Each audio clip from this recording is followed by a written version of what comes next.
সাইয়ের দরদই তোমার দেখানা বালাবুরা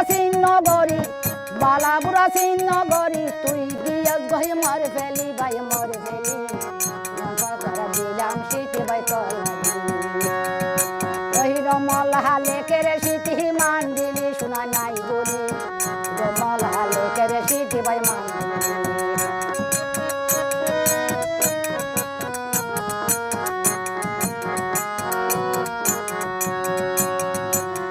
দিলিরো সলাহা ফিরা তুই তো ন জানো কত মানুষ বলি গেই মান দিলি তাই রমিকা তুহাই চাইলাম তাই রমিকা গুড়ি চাইলাম মনর মানুষ ন পাইলাম আই ন পাইলাম রমলা লেকের শীতি পাই মান দিলি ওই রমলা লেকে শীতি মান দিলি শোনা নাই বলি রমলা লেকের শীতি পাই মান বারে বারে সিঁড়ি দিলাম সিঁড়ি জুহান ন পাইলাম মায়ের ন পাইলাম রমলা লেকের শীতি পাই মান রমলা লেকে শীতি মান দিলি শোনাই নাই বলি রমলা লেকের শীতি পাই মান Assalamu alaikum. Welcome everyone to this special Black for Rohingya program. It's our 11th annual year of the campaign, and tonight is our Salam media show that we have every year. We played in with a video from the Rohingya Cultural Memory Center, folk music by Ustaza Mustafa Kamal, and it's a song entitled Kamola Wrote a Letter to Mandalay, and she's accompanied by Shabir Rahman on the zuri and Ahmed Hussein on the dole. So we're very happy to have you all with us, and it's an opportunity for everyone everywhere to participate in an act of solidarity. So if you haven't yet worn your black and put your message of solidarity out onto social media platforms, you still have some time before tonight.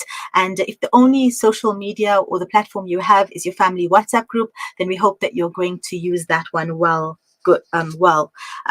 So the first thing that we're going to start with is speaking to Paul Greening, who is a Burma Consultant and a supporter of human rights organizations, and he's joining us tonight from Thailand. Paul, welcome to the special show. Thank you very much, and thanks for inviting me. It's a pleasure to be here. So Paul, we have some hard work for you tonight, so we're very glad that you can make the time. I know it's really late where you are, but you're going to please provide our listeners with an overview on the post-coup situation in Myanmar. Yes, that's quite a big topic, but just in brief, the junta is losing, and they will lose. A lot of experts, so-called experts, say they won't lose. I have no doubt they will lose. When they lose, I don't know. It could be a year, could be longer, when they get to a tipping point. This revolution is a people's revolution. It's not one ethnic group, it's not one religion, it's nothing like that. It is the people against the junta who try to have an illegal and attempted, not successful coup on the 1st of February 2021. The youth got to the streets and had peaceful demonstrations until starting on the 9th of February, they were starting to be shot in the head. So then they had no choice. Some ran, some went into hiding, others tried to continue some peaceful protests. A lot ran to the ethnic resistance organizations, EROs, which have been fighting for decades against the Myanmar military. So they went to mostly to the border with Thailand, to Karenni and Karen states, where they were trained. The EROs welcomed them in, and traditionally the EROs, the ethnic organizations, haven't had a great relationship with the Bama, and these are Bama, and these are often, a lot of them were students, academics, or urbanites. It was quite a lot of adaptation, but they trained them. Then in May, actually 5th of May 2021, the National Union Government, which is, some call it a shadow government, it is the more legitimate government, because the military certainly isn't a legitimate government, it's a mafia. to be honest. They formed PDFs, People's Defense Forces, of these youth. So these youth are under NUG, but are very, very aligned to the ethnic resistance organizations, fight with them, and have been trained by them. There's about 100,000, more than 100,000 of them now. At the moment, 65% of the country is controlled by the resistance. And that means most of the land borders and the trading borders as well, the trading routes as well, are controlled by the resistance. The main urban areas aren't, but that will come. There was a big move from this 27th of October, it's called 1027, when there was a big upsurge in the north, where they took a lot of the border there with China, of 3 ethnic resistance organizations. And that impetus is still continuing now. At the moment, the junta's got nothing to give back. What they do is they basically try to destroy everything that is left when they lose. They do that through arson, but they also do that through airstrikes, because they've got the air power, which of course the resistance hasn't got.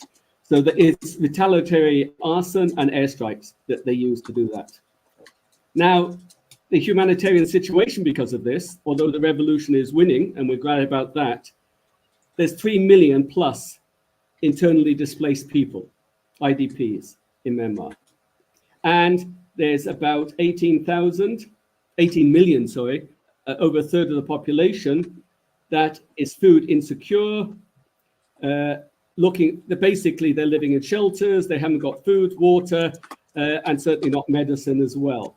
And things will get worse. There's a severe lack of medicine and food, and there's inflation. And because a lot of the... Sorry, Paul. When you're speaking about youth, can you tell our listeners exactly what this means? Who makes up these youth? Basically, they can be from villages, but a lot of them were from urban centers, from Yangon. A lot of the ones I know who are fighters or ex-fighters were from urban centers, people with ordinary jobs. Some were students who had their education suddenly stopped in the middle of the first or second year university, and some were having jobs, some computer analysts, one was a teachers. All of these people, suddenly their life was turned upside down and they started resisting. Also, let's not forget the workers as well, the garment factory workers, the train workers. They stopped and started a civil disobedience movement. They refused, and doctors, nurses, they all refused to work with the junta. And then many of the youth came to the ethnic resistance organizations, got trained, and have been fighting ever since. Okay, and Paul, can you cover a little bit about the State Administration Council's conscription situation currently? Yes, of course. Basically, in February, I think it was, they decided they wanted this SAC, State Administrative Council, decided they wanted to conscript people to join their military. Now, there's reasons for this. The main reason is they were losing a lot of their military. Initially, estimates were there was 400,000 SAC troops, junta troops, but now the estimate is about 130,000. This is because of a lot of them being killed and a lot of defections. And thousands have defected to the resistance side, or just coming up to Thailand and giving up. So they're in a difficult position, so they decided to conscript. Men between 18 and 35, women 18 to 27. And this also was not just to replenish their troop numbers, it was also to cause panic, fear, and also to cause ethnic conflict. That was another thing that they wanted to cause. And they've done it quite well. What they've also done, which I don't think they really thought out, is they've sent a lot of people into the PDFs, the People's Defense Forces, a lot of people to join the ethnic resistance organizations. They've had, some have told me they've had 10-fold increases in their numbers that wanting to Wow. recruit. Some have started own new battalions because of it. So it's actually feeding into the resistance at the same time. A lot have come to Thailand. I know some, we're looking after some, which of course is a brain drain as well. Now, another part of this is also to cause ethnic conflict.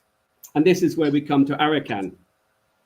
Because the junta, or the Myanmar military's psychological warfare has been going for about 70 years. Their departments, they're quite good at it. And they're quite good at the divide and conquer. Divide religion on religious lines or on ethnic lines. They've been doing this for about 70 years. So what they did is they conscripted Rohingya. Quite easy when you've got 142,000, latest UNHCR figures, Rohingya in the camps in Sittwe. They just went and took them. They've done this for about 20,000, I think. No, maybe 2,000, sorry, I've got that wrong. They've actually conscripted. Now, also, they have, and it's important to note, they've actually got some that have actually voluntarily joined them. They voluntarily joined them. People blame them for voluntarily joining. But if you look at the situation of the Rohingya, they've been stuffed by everyone from their history. They don't know who their friends are. NLD stuffed them. The other previous military regime stuffed them. The Rakhines have stuffed them. They've suffered from everyone. So it wasn't so much joining the revolution because they hadn't got any particular loyalties to any particular groups because they've been suffering from all of them historically. So when the military SAC came along, they offered them some money, they offered them some food, they coerced them a little bit. They thought maybe that was the best option. And they got a gun out of it as well, which can always be useful. So some of them, and I don't know the percentage, actually joined voluntarily. So then you've got Rohingya, which the SAC put on the front line to fight the Arakan army, which is predominantly Rakhine.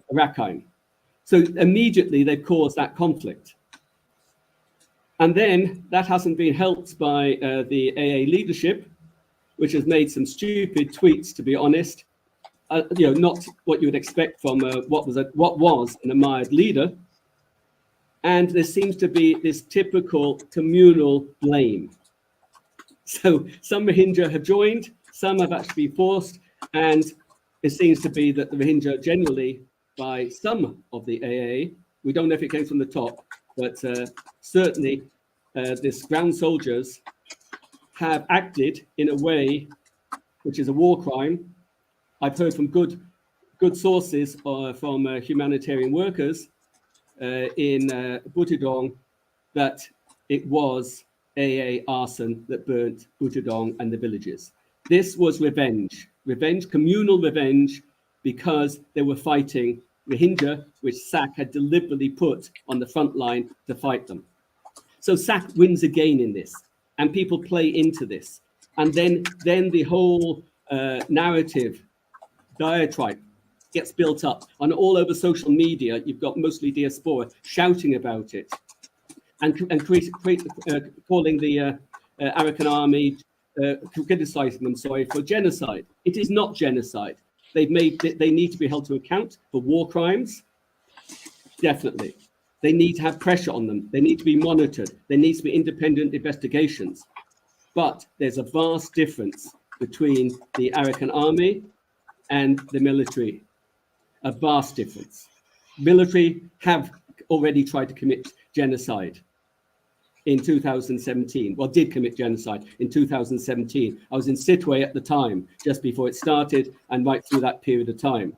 And I saw the numbers coming through. 735,000 people moved to, fled, were pushed to Bangladesh. I was working at IOM, and IOM was the main UN agency, International Organization of Migration, working on it in Bangladesh. So I was getting the numbers on my computer with horror on a daily basis. So they've got the record of killing and causing genocide. The AA hasn't. Maybe you can tell us a little bit here about the PDFs and how young people around the country see the Rohingya situation. Are more of them now aware of the situation since the coup? Good question. Yes, definitely. There's been a big change. Now, I am a little bit dubious about some of them, whether they actually knew what was happening anyway, but just didn't care, or maybe they just, ordinary people. Ordinary youth at the time. I talked to them in Yangon when it was happening in 2017, and some said, "Well, I just get on with my job, and I'm in Yangon, and I don't really care what's going on there." And I told them human rights is everyone's issue, and this is genocide going on, and you don't care in your own country. But a lot didn't care and did know about it. Others didn't, and they'd bought the propaganda that they'd been fed from schools, from the military, from all the governments, all the time. Also from NLD, of course. NLD actually went to The Hague. Aung San Suu Kyi went to The Hague to support the military. And a lot of people supported her doing this. But after the coup, a lot of people started realizing, whether they realized before or not, I don't know, but a lot started realizing, saying they supported the Rohingya, saying they understood how the Rohingya felt. It took them to suffer before they felt the empathy they should have felt before, but they started feeling empathy. So the whole attitude towards the Rohingya, especially with the youth and the educated youth, has changed dramatically. It has also changed, and it's important, in Arakan as well. In Arakan, it's changed. I saw it change in the 3 years I was in Sittwe, and I talked to Rohingya friends on almost a daily basis, and they say yes. It is different in different parts of Arakan, but while people are putting on social media that all Rakhines hate Rohingya and Rohingya hate Rakhines, and we have this polarization which helps no one, I'm talking to a Rohingya friend who's eating ice cream with Rakhine friends in the market, who says he's got no problems in his area. So unfortunately, what the military have used has actually been divide and rule. It's been actually picked up, unfortunately, by a lot of the diaspora and quite a few activists as well, and it has played into the hands more of the military than anyone else, to be honest. But the youth now, their eyes are open, and they react, and they support the Rohingya a lot more than they did in the past, and they're much more aware of the situation. Paul, unfortunately, we're going to have to go to an ad break, but we want to thank you for joining us tonight and for you being part of the special #Black for Rohingya programming. Thank you very much. No problem. I wish I had another 2 hours, but thank you very much. Thank you. Right now, we're going to be going, It's a new beginning. It's a new era. Salam Media, humanitarian journalism. Contact Lenasia Livestock and Poultry for all your sadaqah, akika and kurbani requirements. We offer clean, hygienic abattoir style and refrigeration facilities. Sheep, goat and cows are available at competitive market-related prices, direct to the public. We slaughter, slice and distribute in your behalf. But that's not all. Introducing Meat Masters Halal Butchery, our sister company situated on our farm in Lenasia. Unbeatable prices on lamb, beef and chicken. Lenasia Livestock and Poultry. Livestock is our business. We are Sanha approved. Telephone 011-857-1774. Call now. Shimmer, sparkle, captivate. Nothing less than a masterpiece. Droplets of gold inspires precious design. Platinum bursts with intricate freshness. And every pure diamond becomes more than just a girl's best friend. Voda Gold Gem Jewelers, where timeless dreams become a reality. Come to us. We tailor-make designer gold, platinum, and diamond jewelry. Trade in or remodel your old gold. Clad yourself with classy name-branded watches. We offer insurance valuation and free zakat calculation. Visit us at 534 Ridge Road, Overport, or call 031-208-9142. Voda Gold Gem Jewelers, manufacturers of fine gold and diamond jewelry. Millions displaced, thousands dead, thousands more wounded. Through the genocide, the men, women and children of Palestine need you. Your support enables our team on the ground to deliver life-saving aid. Help Gaza today. Donate to Penny Appeal South Africa. www.pennyappeal.org.za 031 1100 573. Penny Appeal. Small change, big difference. Searching for elite local and international investment and advisory services from an award-winning firm? Look no further than the Belmont Mayer Group, your gateway to unparalleled investment and wealth management. At Belmont Mayer, we believe in the art of wealth creation, a meticulous process fueled by our unwavering commitment to excellence. With a focus on providing elite alternative investments and quality advice, we also pride ourselves on maximizing value for our esteemed investors, as seen through our consistent outperformance. Your financial success is our top priority. Join us at Belmont Mayer and experience the difference firsthand. Ready to embark on a journey of greatness? Contact us today. Reach out to the Belmont Mayer Group on 078 786 1698. Call or WhatsApp or email us at info@belmontmayer.com. Elevate your financial future with Belmont Mayer, where every detail matters. This Eid al-Adha, your Qurbani can help feed the needy across the world for as little as 995 Rand. We pride ourselves in ensuring that only the best animals are chosen and that your sacrifice is carried out in a dignified manner. Our teams distribute fresh meat during the days of Eid, tackling hunger in needy communities. Follow the footsteps of the Prophet, peace be upon him, and give your Qurbani today. Call us on 021 633 6413 or visit our website at muslimhands.org.za. Muslim Hands, united for the needy. Listen to something fresh. Listen to Salam Media. Assalamu alaikum everyone, and welcome back to our hashtag Black for Rohingya programming. Next, we're going to be speaking to Isabel Todd, who is the coordinator at Special Advisory Council for Myanmar. Isabel, welcome to the show tonight. Hi, Shabnam. Thanks very much for having me. So, Isabel, just to get things started, can you please tell our listeners what the Special Advisory Council is? Sure.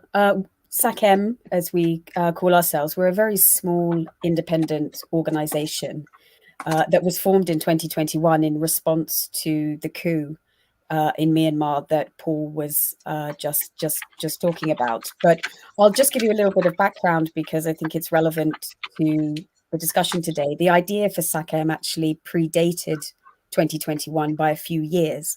The founding members of SACEM were all a few years earlier UN mandate holders on Myanmar. Yang Hee Lee was the UN Special Rapporteur on Human Rights in Myanmar. Chris Sidoti and Marzuki Darusman were members of the UN International Fact-Finding Mission on Myanmar. And the fact-finding mission was set up in 2017 in large response to recommendations made by Yang Hee in 2016 after her having become aware of the first wave of genocidal atrocities that were committed against the Rakhine in October of 2016.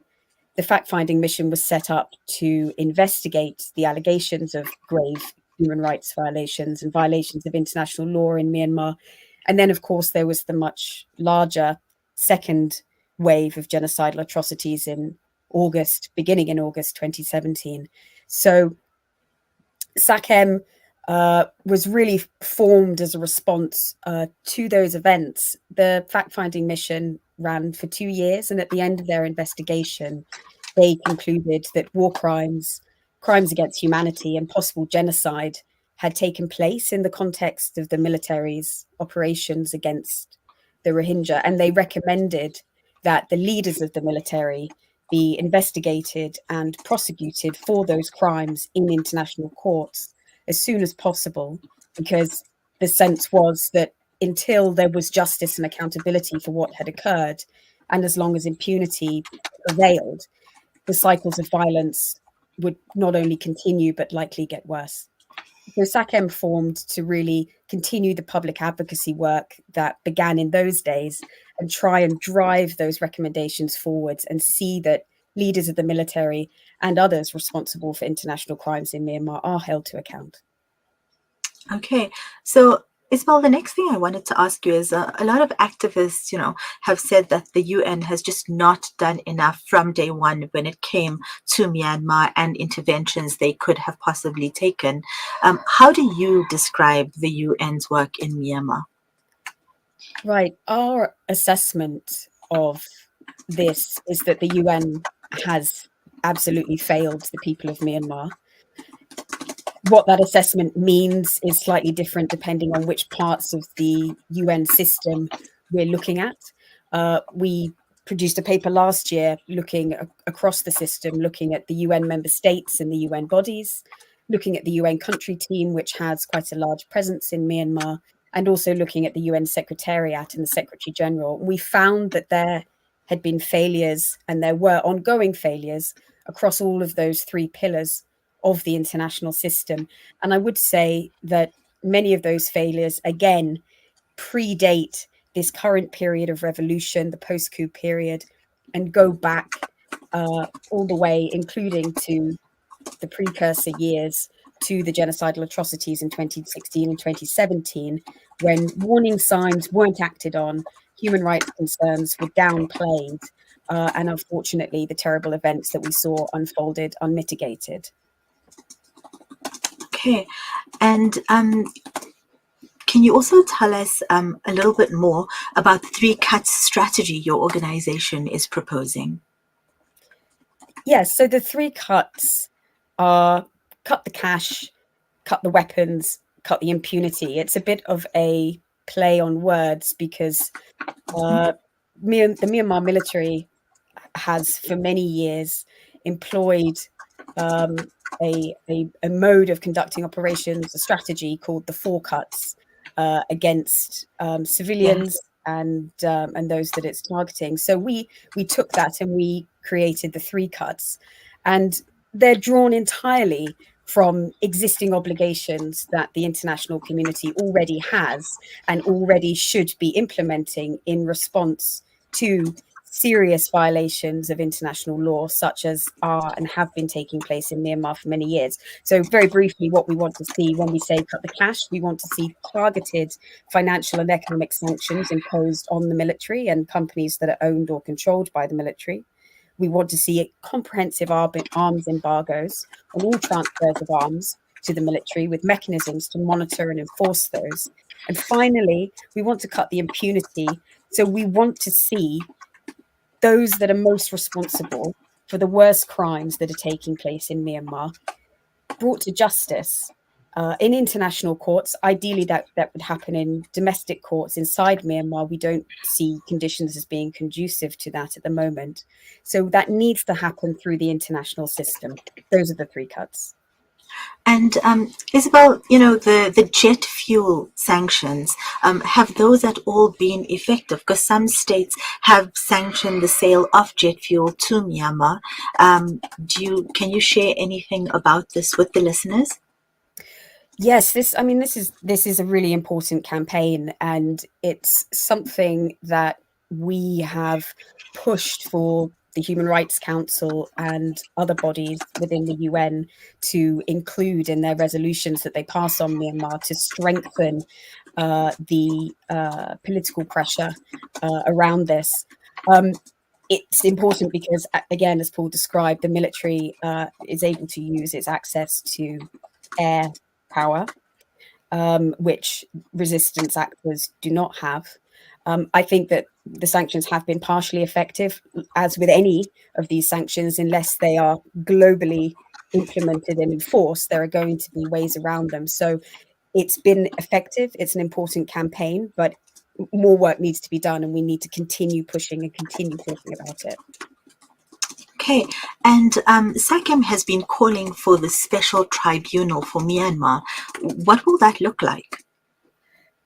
Well, this came about because of initially our frustration that the Security Council has not acted in the way that it should and referred the situation in Myanmar in its entirety to the International Criminal Court. The International Criminal Court is where these accountability proceedings that I've been talking about should be taking place. There is a very limited investigation taking place at the ICC at the moment, which is based on quite an interesting route to jurisdiction as a result of Bangladesh being a state party to the Rome Statute.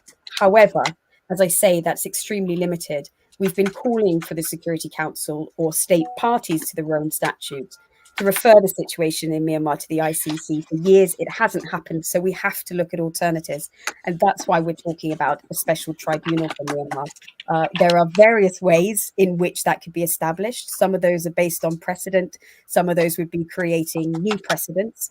We're looking at all options. So could the General Assembly do it? Could the Human Rights Council do it?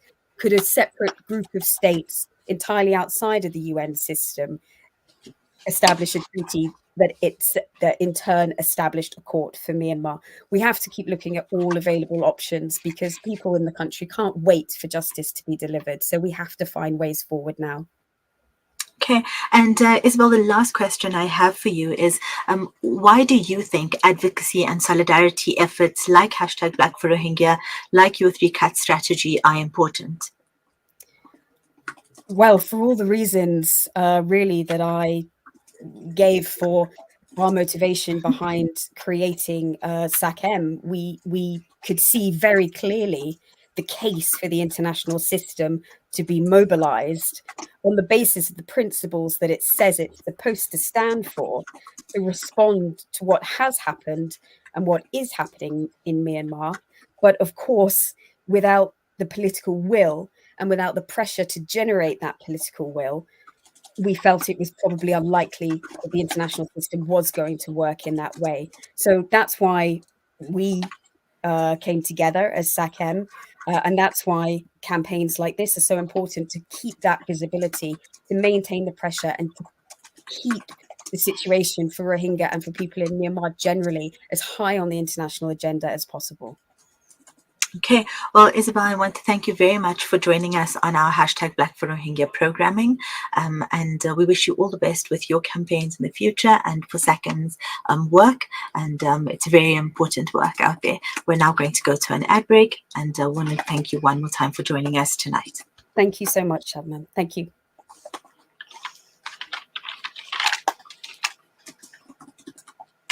You know, it's a wonder how kids get anything done these days. With all the distractions, when do they even get time to study?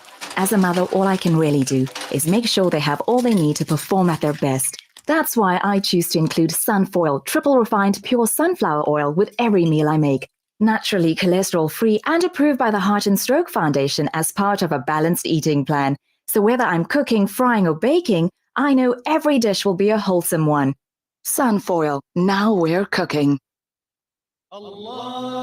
This Eid al-Adha, donate your Qurbani with Africa Muslims Agency. We ensure that your Qurbani feeds the poor, as well as creates sustainable incomes for local farmers, brings the practice of sacrifice to villages, and shares the spirit of Eid. Sponsor in South Africa for 2,950 Rand, Afghanistan for 4,500 Rand, Syrian and Palestinian refugees for 7,300 Rand, or in many other countries around the world. Donate online at africamuslimsagency.co.za and know that your Qurbani donation goes beyond borders and expectations to create a better world.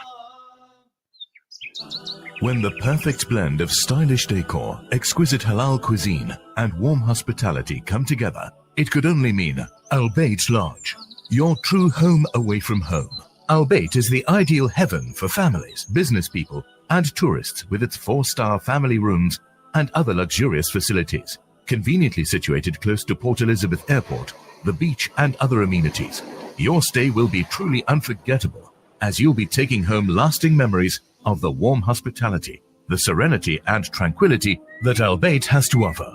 For reservations, call 041 583 6415 or visit www.albaytlodge.co.za.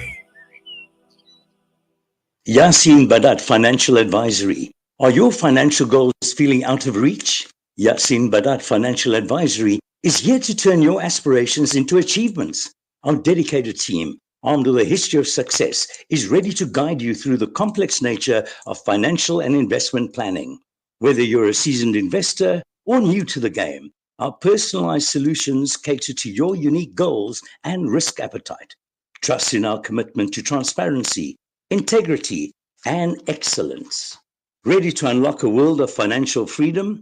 Partner with us today. Call Yasin Badat Financial Advisory at +2733 346 2071 or visit www.yasinbadat.com.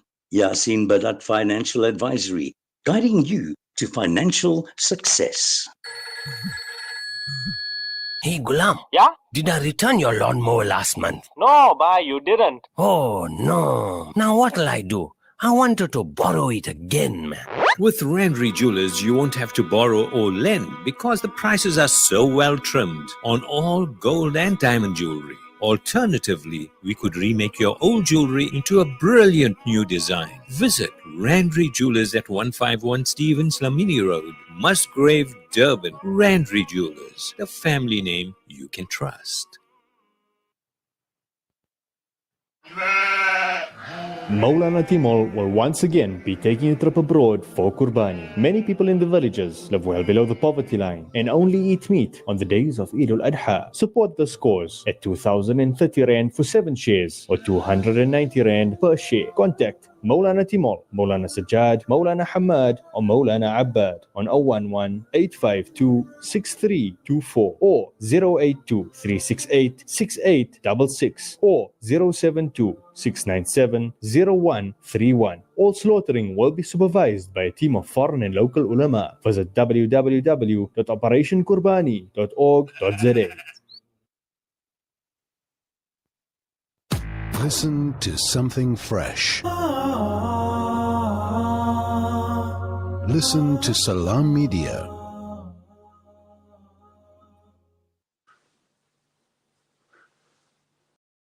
Into the special Ramadan programming.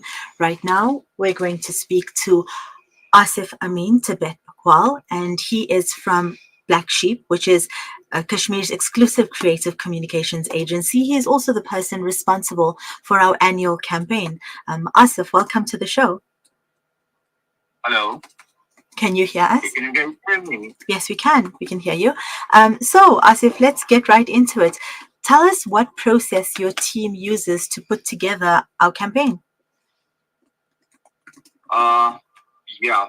Working for Black for Rohingya is always a very interesting challenge for us. When depending on the subject that the campaign chooses to work on, like on various other campaigns during the previous years, we have been working on a couple of subjects. So every year the subject keeps changing. Whatever subject we get to work with brings its own challenges. Like this year, we had to work on the subject of the Rohingya being placed, between the Devil and the Deep Blue Sea. So we kind of worked with local artists who actually helped us work with the fine graphics. The ideas that we came up with, we shared with him, and then we asked him to, work around the ideas and create the sketches accordingly. So, when depending on the, skill set of the artist that we work with, he came up with very nice illustrations, which were like simple, but at the same time impactful enough and powerful enough to bring about the message of the Rohingya, being held at the gunpoints from both the sides. And then when depending on the color scheme that we have to choose for campaign, it worked well, because what we had to bring about is the dark, the subject of the campaign is very, very dark, and at the same time we have to make sure that the people who are looking at the campaign should it should affect them. It should make them stop and give a thought about the challenges the Rohingya are being faced with. So, and at the same time, we also have to do a lot of research about the Rohingya crisis, because the part of the world we are from, a lot of attention is going to other genocide. But the Rohingyas, are the ones what nobody actually thinks about, and I think it's very unfair for them. So we have to kind of make sure that the campaign has to be to the point, and it brings about the reality of the Rohingya. And can you say that over the years that you've been working on the campaign that you've seen it grow and change? Oh, yes. Since the campaign is in its 11th year now, and when we started working on it a couple of years back, the amount of, the magnitude of awareness that this campaign or the series of these campaigns have brought is huge.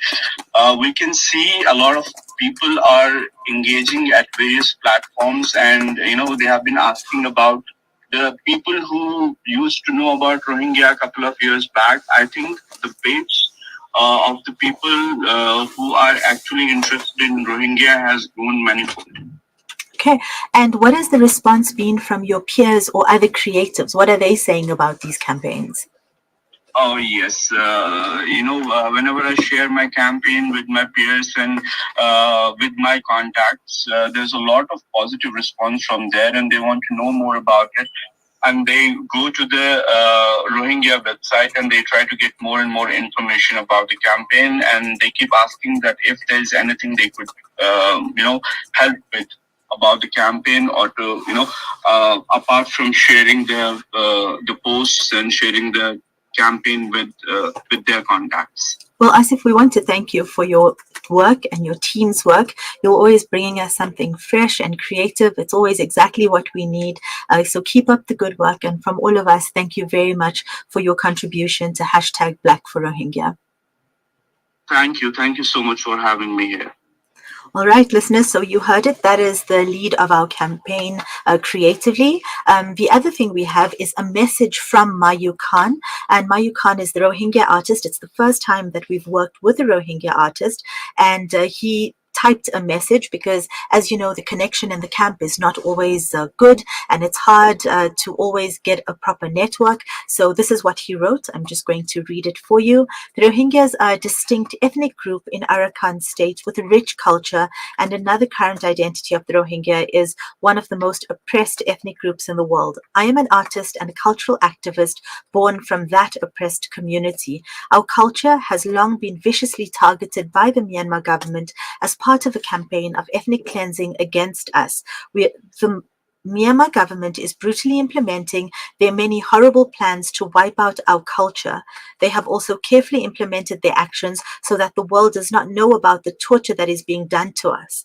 Also, the ethnic cleansing and forced migration are having a major negative impact on our culture, and overcoming this disadvantage has been very challenging because Rohingyas do not have suitable and developed spaces to work on our culture. So I highlight our culture more than any other topic so that people can develop a trust, a love, and a positive attitude towards our culture. I introduce people to our culture through my art because art has no boundaries, and I've added my artwork to the #BlackForRohingya campaign because they found it appropriate to choose me and to associate me with this campaign. I'm also happy to work with this campaign because it is informing people about the current situation of the Rohingya and the persecution they are facing and calling for an end to this persecution. So with that, listeners, we're going to go to one more ad break, and when we come back, we're going to be speaking to Dr. Ambia Perveen.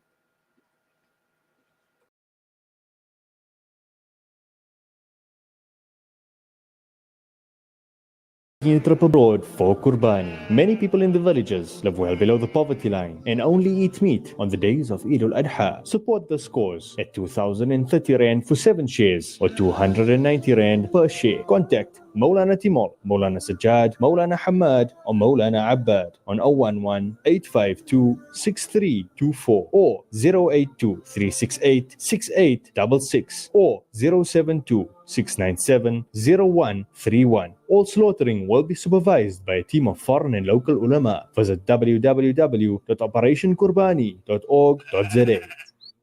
When you give water, you're reaching out to drought-affected areas, bringing them to life.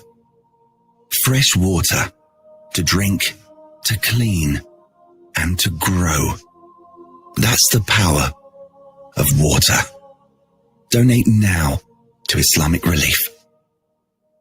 World-class financial services only at Sapphire Global, your financial partner. If you are looking for Islamic Sharia and ethical financial products, look no further. Sapphire Global offers a wide range of financial service offerings from short-term to life and investments. A full-service center with all financial requirements under one brand. Our highly skilled and experienced consultants are ready to help protect your financial future. Contact us on 041 001 0184 or visit our website on www.sapphireglobalfs.com. Sapphire Global is an authorized financial services provider.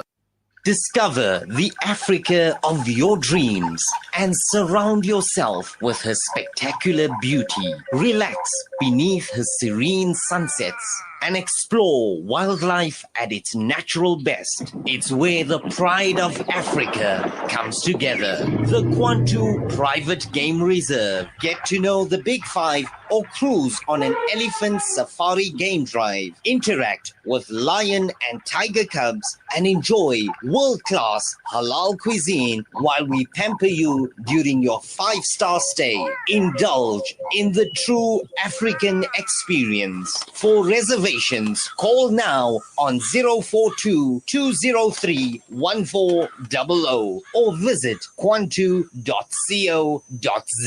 The Kwantu Private Game Reserve, the place of gathering.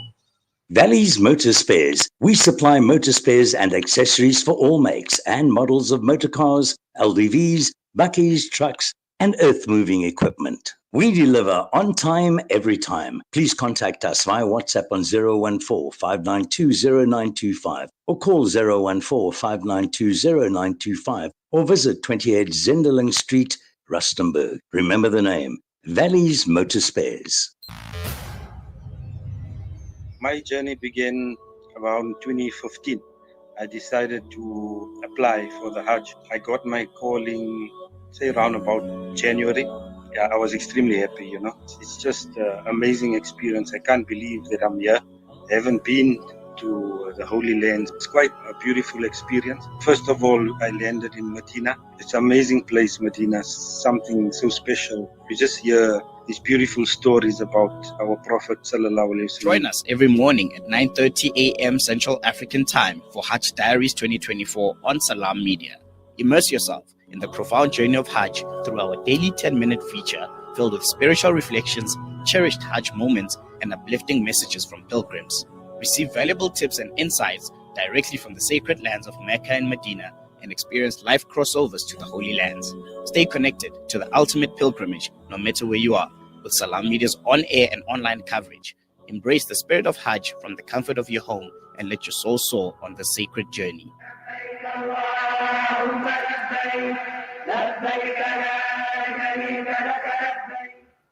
Listen to something fresh. Listen to Salam Media. Assalamu alaikum, listeners, and welcome back to the last part of the special hashtag Black for Rohingya show. Dr. Ambia, who is joining us now, is no stranger to Salam Media, and she's no stranger to hashtag Black for Rohingya as well. We're always happy to have her on the show. She's the chairperson of the European Rohingya Council. She is the head of the Rohingya Medics Association, and she's just a lovely human being, psychiatrist, pediatrician. I don't know how many more she has. She probably has lots more of those titles, and she's just brilliant at what she does. Assalamu alaikum, Dr. Ambia. Thank you so much for joining us today. Walaikum assalam. Thank you, Shabnam, for your beautiful introduction. I hope I will be able to continue it and will be able to save not only the Rohingya children and the Rohingya community, but also worldwide. Thank you once again for the Salam Media Black for Rohingya. Inshallah, we can't believe it's the 11th year. I mean, our main hope is that in a few years, organizations like ours won't even be needed anymore. But while we are here, maybe you can start off by giving us an update about the situation in the camps at the moment. Um, I've been visiting quite often camp, especially after the COVID. My last visit was at the end of this year in April. If I compare, despite of the awareness worldwide regarding the Rohingya genocide and what's going on in Myanmar, as well as after the coup, the world is very much alert and alarmed and have almost all the informations and the evidences what is exactly going on. Despite of all these things, there was a huge solidarity, funding, and Bangladesh is trying their utmost. And then our cases are already in in the International Criminal Court of Justice, International Criminal Court, and different countries have been applied or filed in the universal jurisdiction. Despite of all those updates and then process and the proceedings, the situation of the Rohingyas in the camp especially is devastating. It is deteriorating. Our children are and especially our children are without no hope. Our youth are being not given any educations, no rights. We are living in, I must say that we are just away from Myanmar, left our country, and then in hope of coming to another country, getting the justice. But there also we have been deprived for justice. Our situation is deteriorating. There is no proper medical health. There is no proper mental health at all, zero health. And then the fundings have been decreased. There is no protection. There is no security in the camp. And as I've said, the situation is really deteriorating day by day with zero hope. Therefore, a majority of our Rohingyas are already fleeing to different countries or believing in not in repatriation, rather in resettlement, and then also involved in the crimes. So as I've said, it's very alarming, though.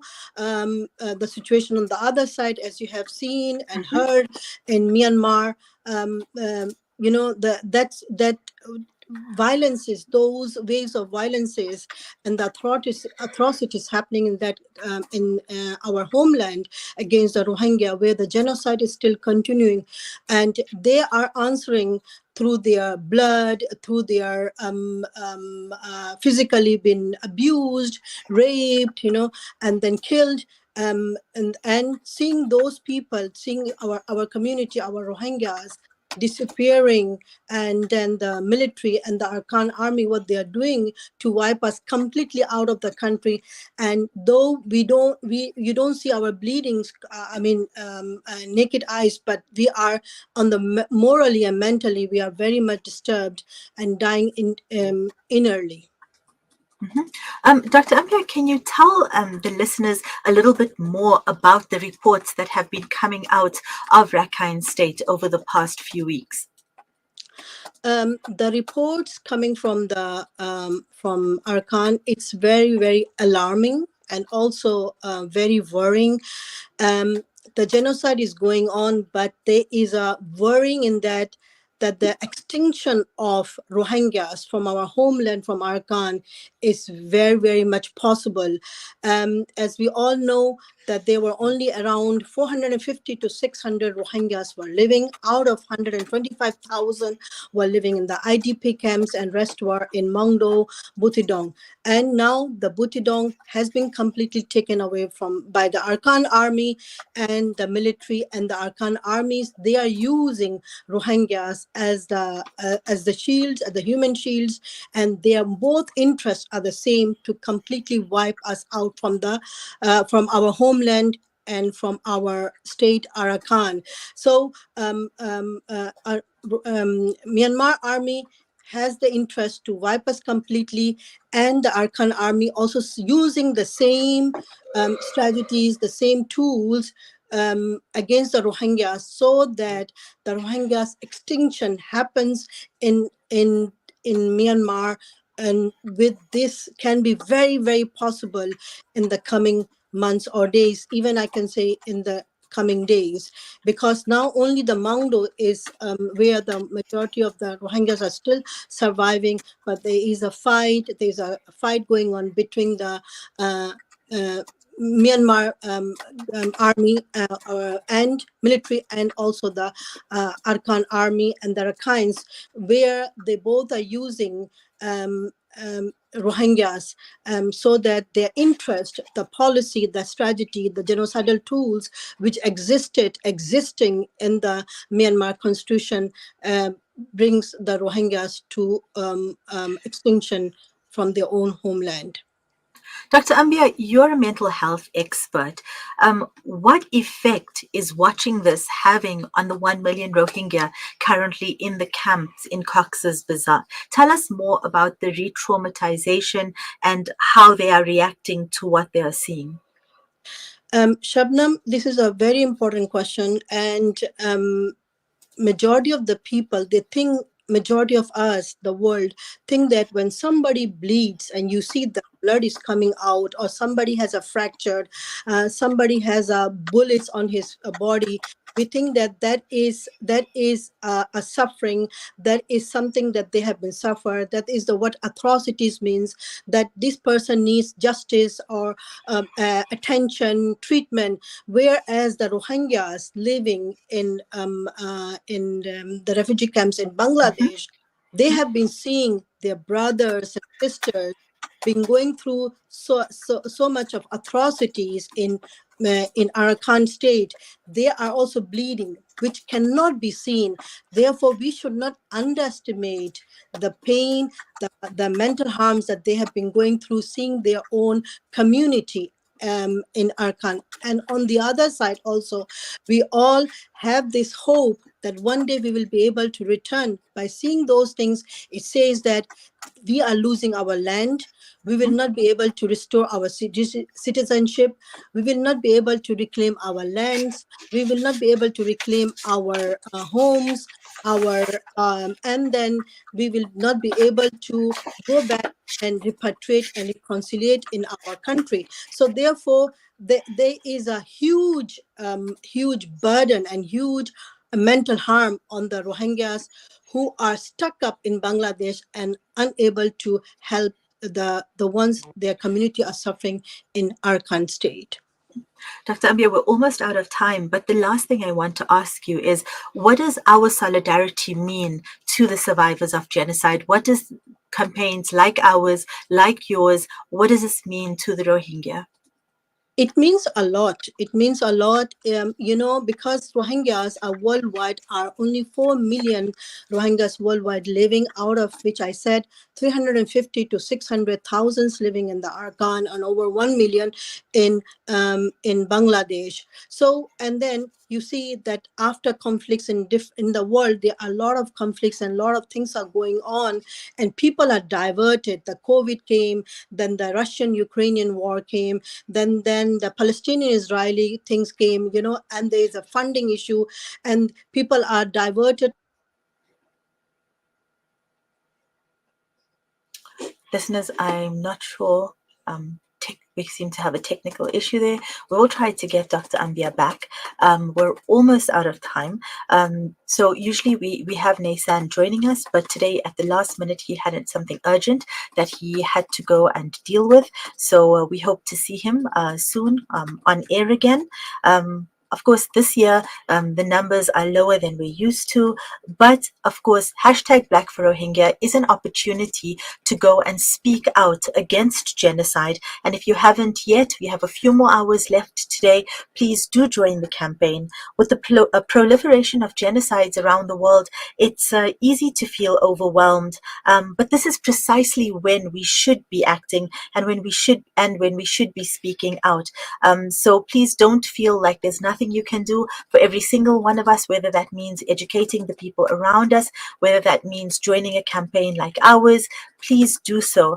And we've had Zahra in the studio live tweeting, and we've had Ponti and Sadiq. Unfortunately, we couldn't get Dr. Ambia back, but I want to thank her for joining us.